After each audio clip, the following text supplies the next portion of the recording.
I know there's always two ways to look at games like this. One is you were able to get up to a 24-point lead. The other Yeah. part is then it got down to 3. Yeah. What changed? How concerning is it, or encouraging is the entire picture? Yeah, when the result ends like this, I love all of the emotions and the experiences and just the game management, the emotional management, mental stability management, fourth quarter execution going down the stretch, but a lot of teaching points in that fourth quarter. And look, regardless of what happened, the way NBA games go right now, like if you have a 20-point lead, that could change anyway, fairly quickly. So it was unfortunate. Caleb feels bad about that. He was playing a great game, and it got pretty intense under the backboard. I wish it didn't come to that, but we were able to respond and be able to have a lot of contributions in that fourth quarter. Different guys, and it wasn't necessarily the lineups that we thought we would go to, and ultimately we were able to come away with a win. What was going on in that moment was obviously, bad enough, but when it happens like 3 feet from your bench, then you got to worry about guys Of getting course. in. What were you seeing? How in that was, because it looked like it was going to get a lot worse there for a second. It did. And I don't want to make light of it. It's different than the '90s, though. Of course, that's where I immediately go. I'm thinking about, getting everybody off that baseline. I thought Malik did a great job of keeping everybody on the bench, and it's just one of those emotional things that happened, and thankfully, it didn't escalate. I don't think it affected necessarily the tenor or emotions after that. It was an isolated incident between two players. Again, like I said, I wish it didn't happen, that way with Caleb. But it did, and then we had to manage that. They had some energy, and the swing momentum after that, it could have looked a lot worse, but we were able to respond and make some big plays, going down the stretch. Max has said that he feels like his game could fit in most lineups. How do you feel like he's adjusted back to the bench role, another 20-point game tonight? Oh, very well. Yeah, Max can play with any lineup. He has that kind of versatility. He can play as a spacer, for your best players. He can also play with the second unit and be a little bit more of a trigger, which he was tonight. With more time, he'll probably enjoy this more. And if I asked him to start, he'd probably say no. I'd rather play in this kind of role. But he also is shifting, playing with both lineups, and that's probably the best of all worlds. But he's becoming much more complete. You saw it defensively tonight. He guarded, I think, I have to go to the film, but I think he guarded 1 through 5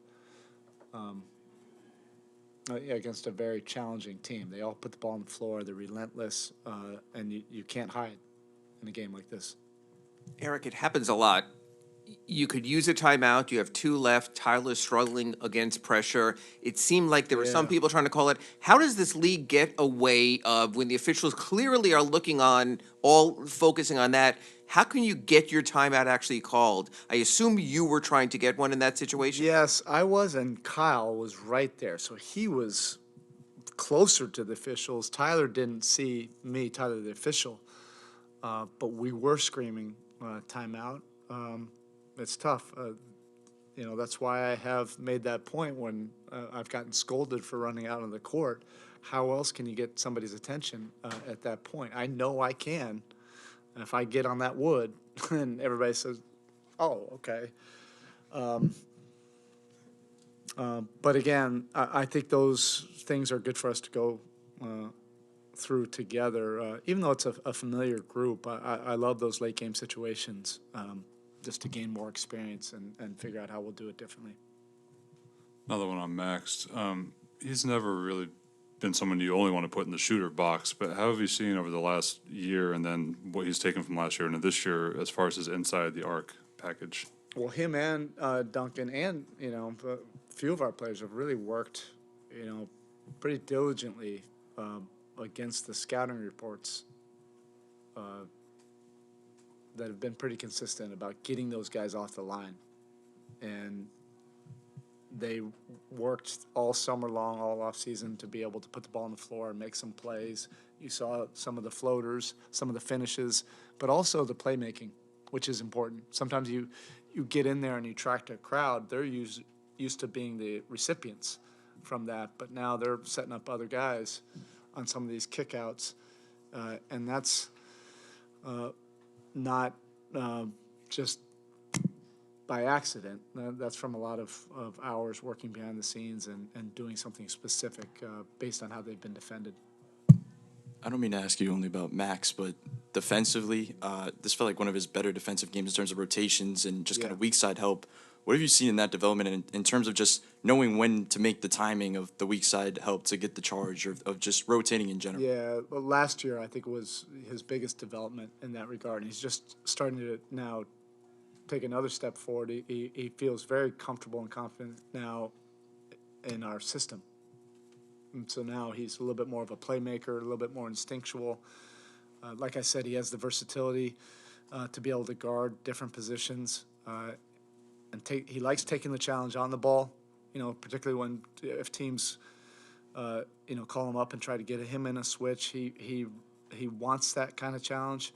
But then weak side, he's worked diligently, for really two years plus now, understanding weak side rotations.